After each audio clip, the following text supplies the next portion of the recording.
I'm going to be talking about humanizing birth, which is a huge topic. And what I want you to do is think about your own practice, your own role, and how you might humanize birth.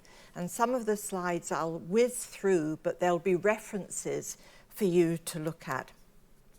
Well, I thought it might be appropriate to start with a beautiful scene from the Shetland Islands that I visited in 2017 at the end of my presidency of the Royal College of Midwives.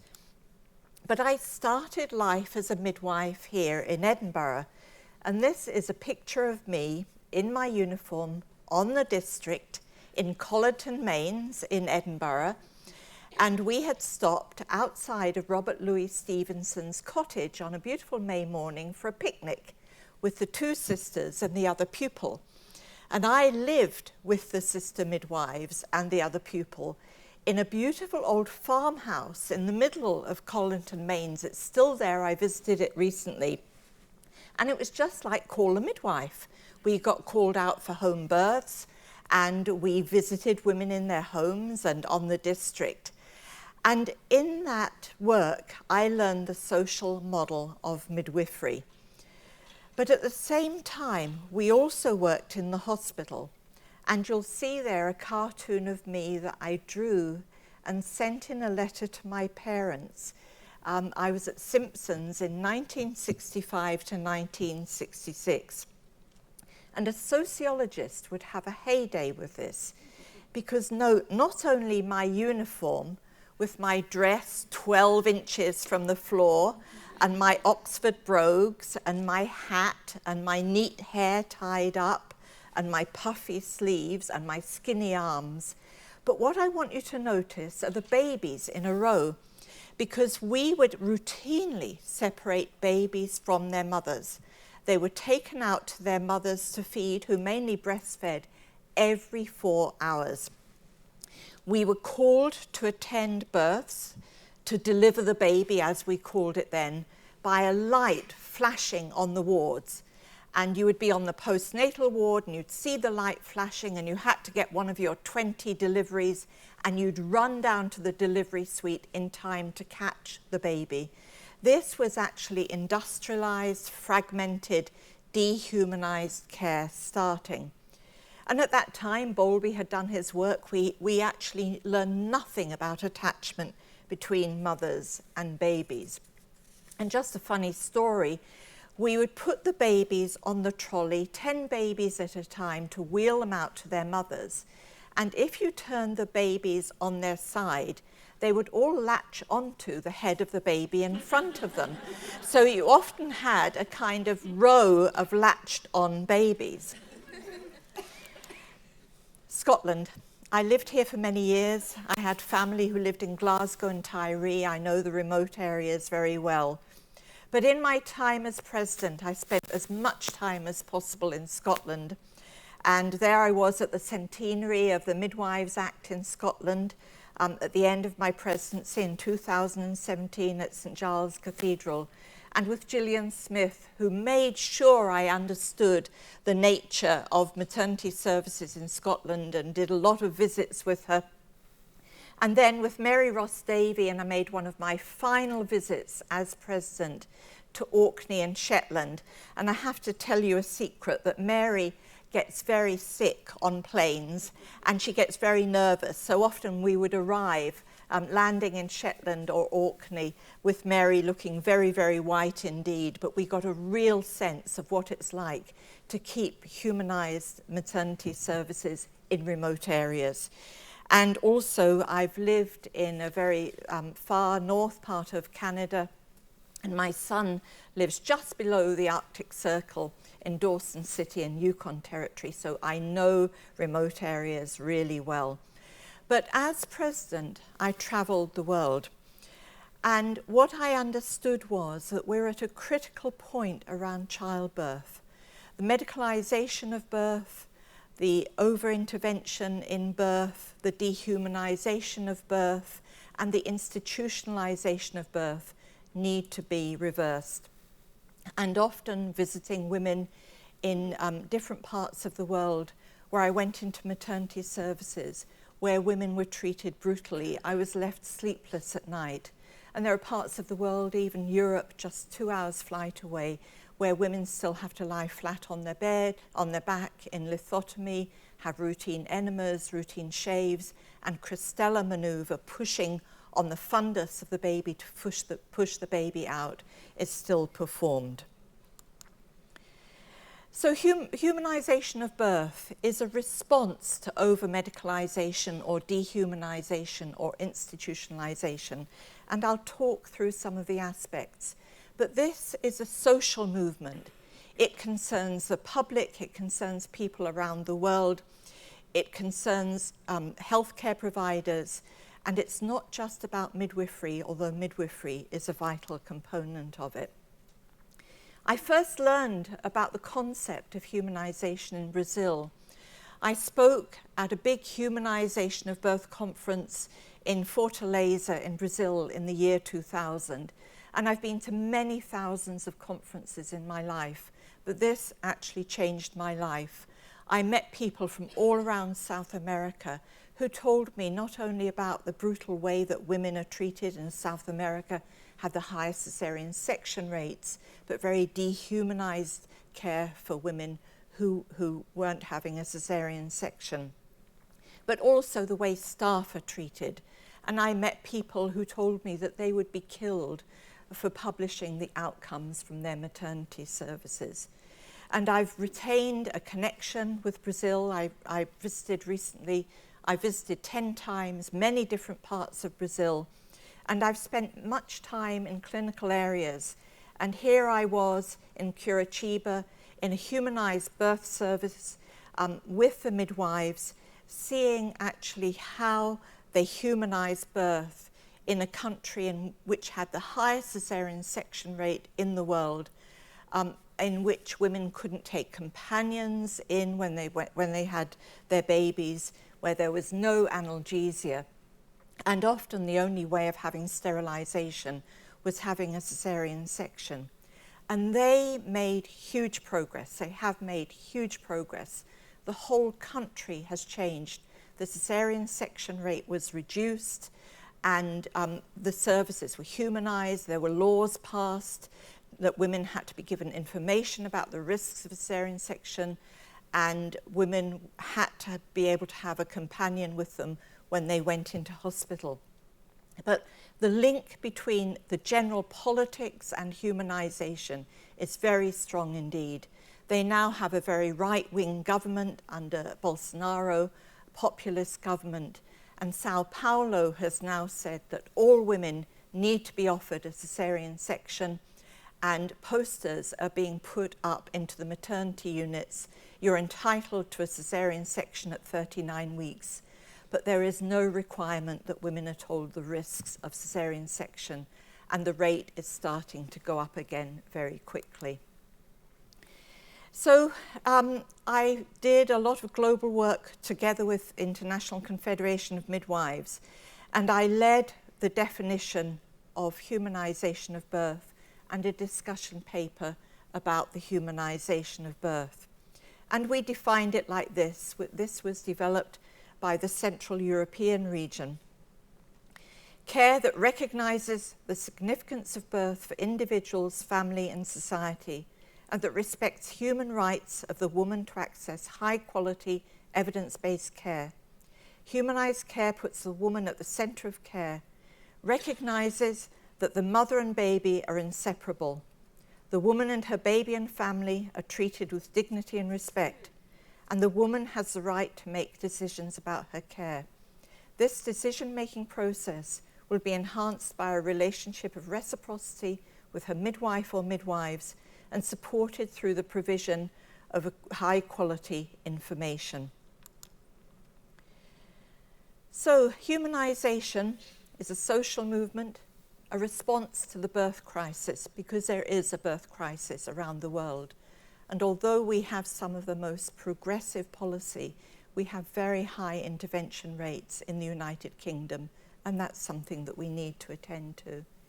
It's a response to medicalization And medicalisation doesn't mean medical care, because women have a human right to access high-quality medical care wherever they live. It's about human connections. It's about building resilience and sustainability of humanity for our future.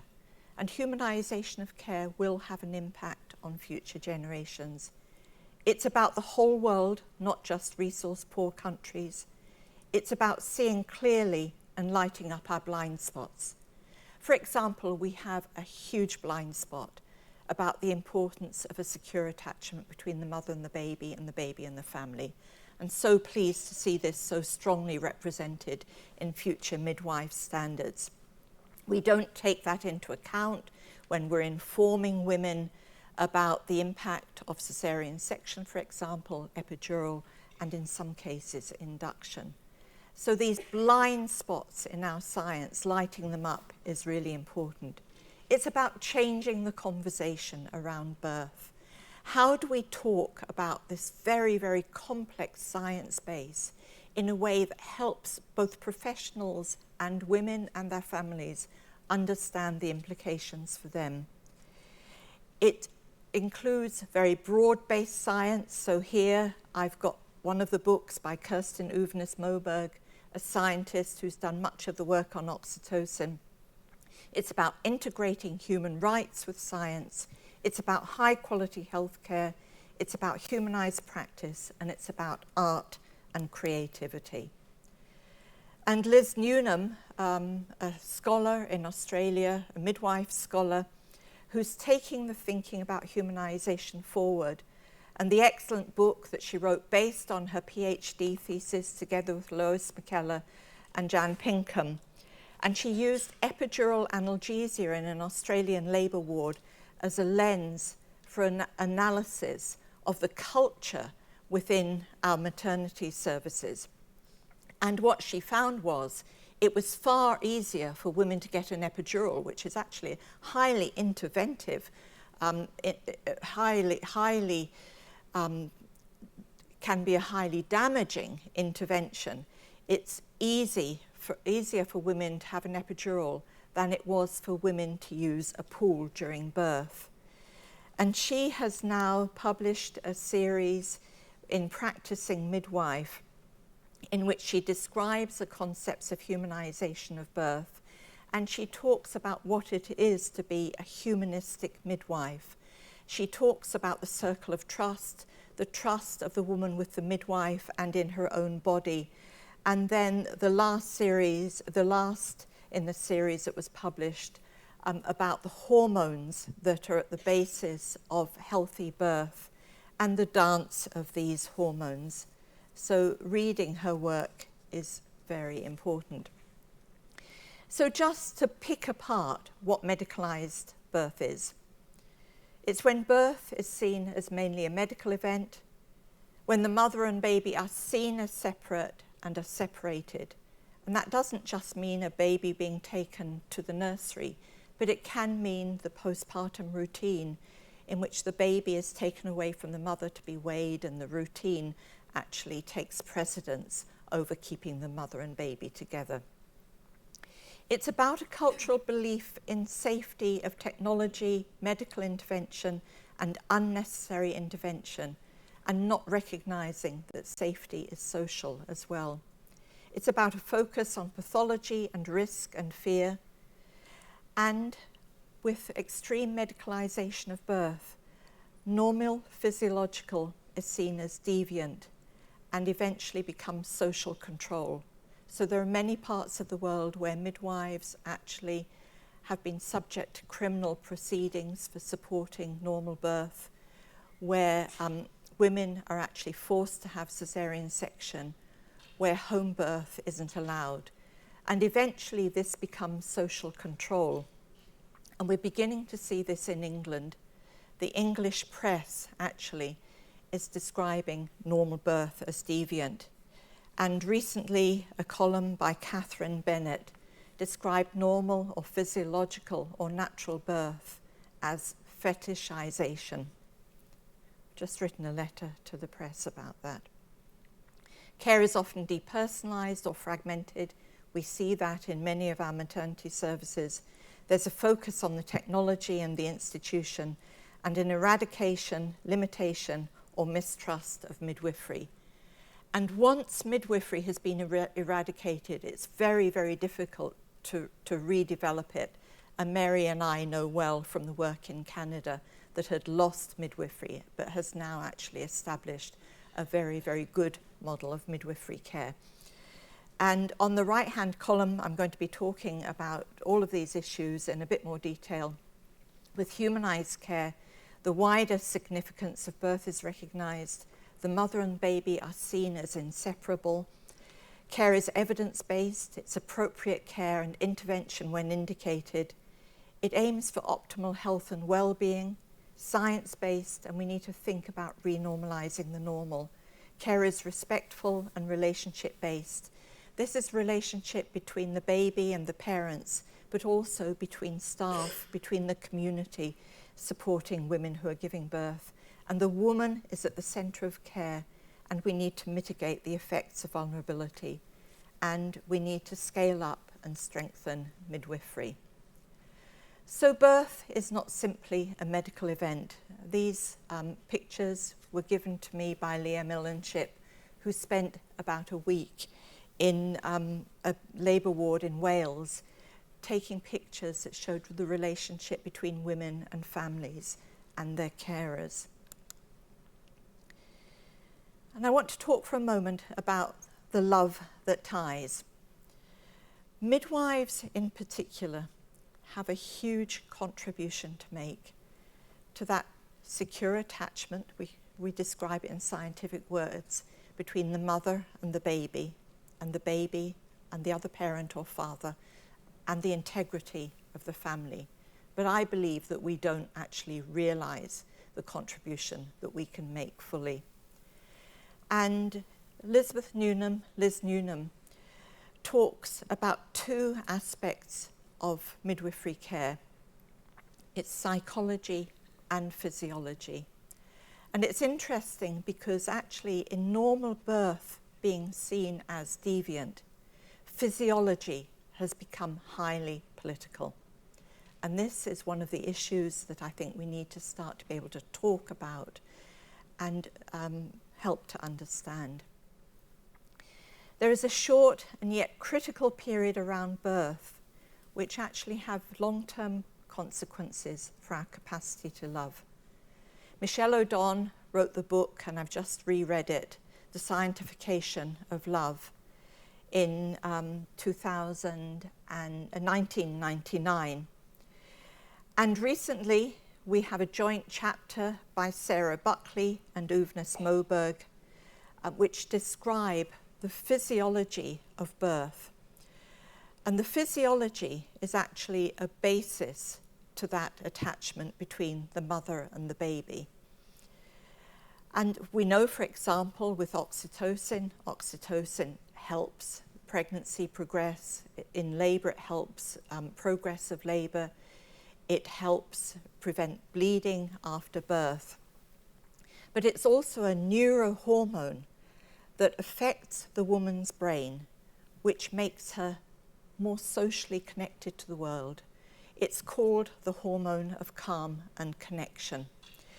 And Michelle O'Don has recently written a book called The Future of Homo, which I've just finished reading, expressing huge concern, because what's happened around the world is, he says, that with the number of women who are induced, who have caesarean section, for example, and very few women actually giving birth under the influence of the love hormones, we've rendered the love hormones useless for having babies.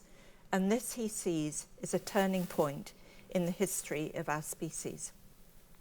Now, of course, there are many women who need intervention.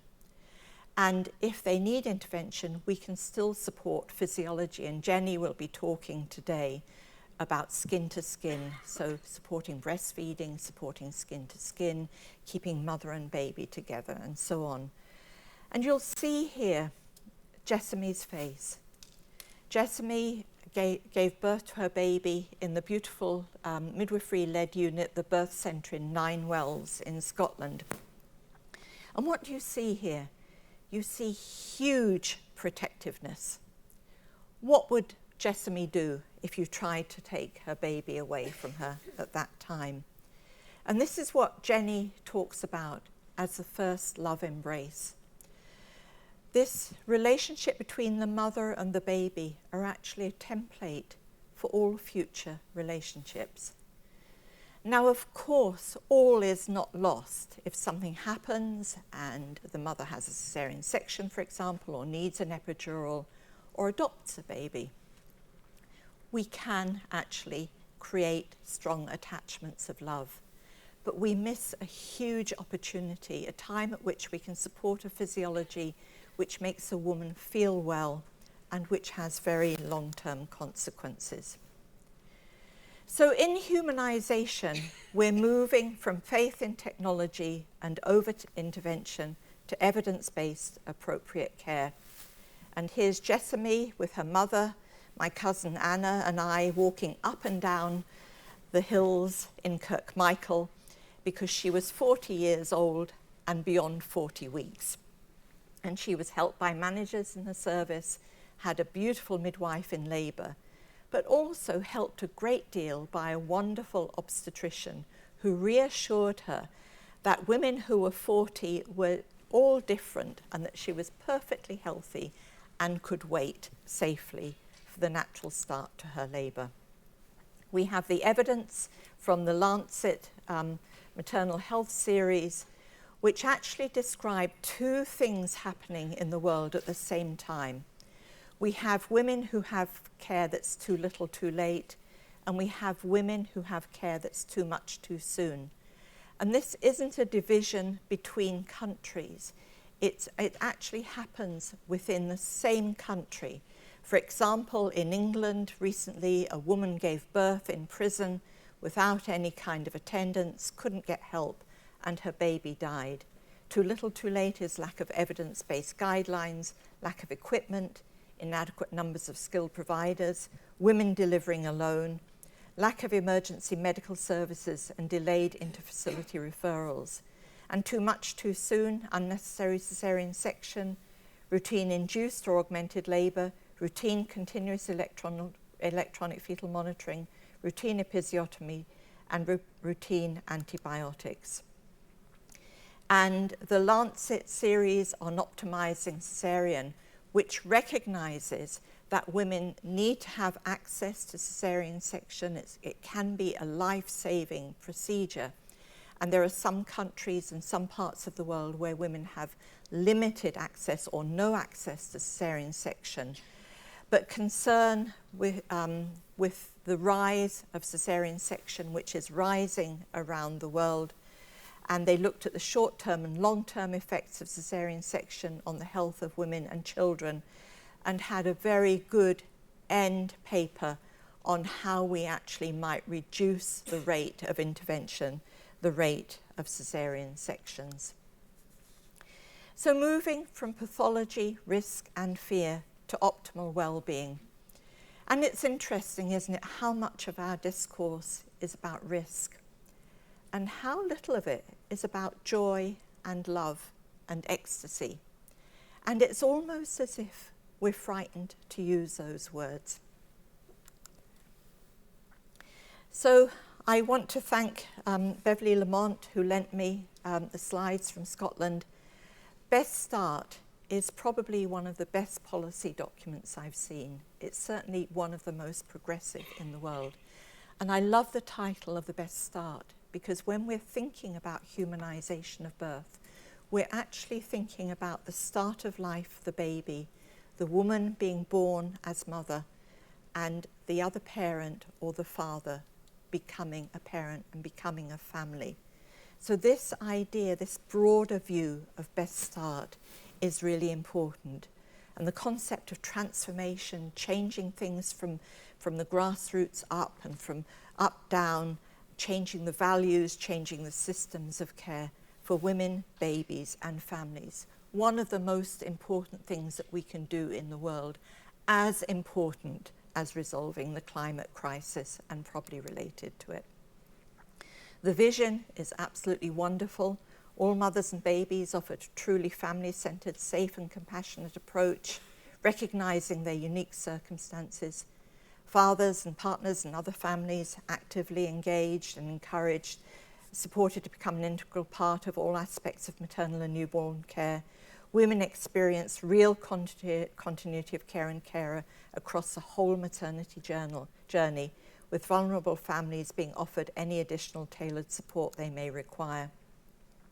Services are redesigned using the best available evidence to ensure optimal outcomes. Staff are empathetic, skilled and well supported to deliver high quality, safe services every time. Multi-professional team working is the norm within an open and honest team culture, with everyone's contribution being equally valued.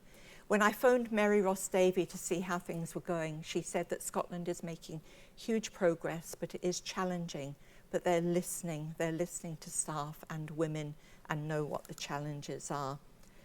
And interestingly, the intervention rate is beginning to go down.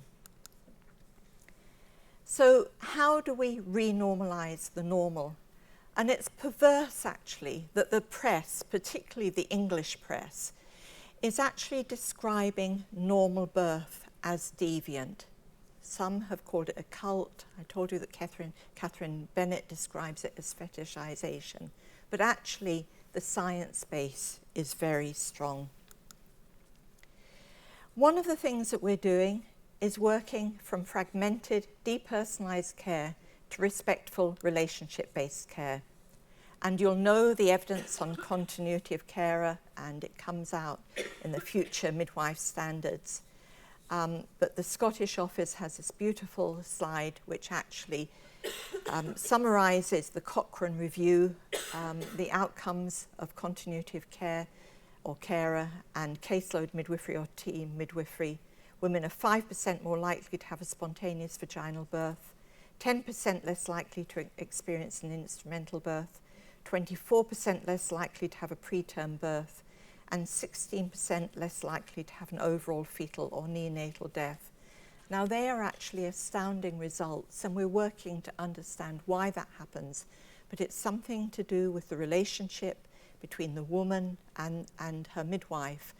And what is absolutely crucial to continuity of care, we spend a lot of time talking about should we do on-call or shifts, how do we organise it, but what we need to achieve is a situation where the woman and midwife or small group of midwives get to know each other over time and develop a relationship of knowing and trusting each other. Humanizing birth is about mitigating the effects of vulnerability, inequality, poverty, ethnicity, geography, gender and violence, Indigenous women, migration, custody and detention, warfare, humanitarian disasters, commercialization, nature of health services, mental health. Medicalization makes these adverse processes or outcomes or experiences very much worse. And recently I worked with a wonderful midwife, Teresa McCreary, who works in Dublin, but she works with Médecins Sans Frontières in Iraq. And we talked about humanization of birth and the importance of that, especially in times of war. The Greek midwives have undertaken some research about the needs of women who are refugees, and they've developed an e-learning package which is freely available online, and you can see the link here.